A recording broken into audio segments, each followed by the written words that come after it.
আমাদের জাহাজের সামনের অবস্থা একদমই খারাপ। জং উঠে একবারে পাতলা হয়ে গেছে প্লেট, নোঙর আর এর চেনের অবস্থা তো একদমই খারাপ। এটা তো ভুলেও ছাড়া হয় না।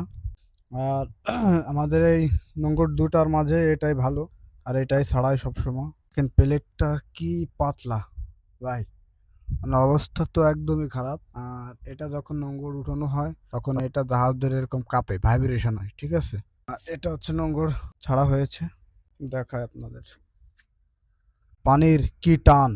অনেকে জিজ্ঞেস করতে পারেন যে ভাই এই একটা নোঙরের উপর কয়টা জাহাজ রাখা যায়? দর্শক, এটা হচ্ছে পানির উপরে ডিপেন্ড করে। পানি যদি বেশি টান থাকে তাহলে ১ টা বা ২ টা মানে জাহাজের কোয়ালিটি হিসেবে বা নোঙরের ওজন হিসেবে পর্যালোচনা করা হয়। আর যদি আপনার পানির টান কম থাকে তাহলে ৫, ৬ টা, ৭ টা, ৮ টা ধরা যায়। আর জাহাজ তো আমাদের সারতে হবে। এবার জাহাজ সারার কথা ছিল কিন্তু এখনো সারা হয় নাই। আকাশে অনেক মেঘ। আর এই মেঘেকে ঝড় বাতাসে আমাদের রক্ষাই করে এই চেনটা। এই চেনটার অনেক বিশেষ গুণ আছে। আর এটা হচ্ছে সে পানির ট্যাঙ্কি। এখানে আমরা গোসল করি।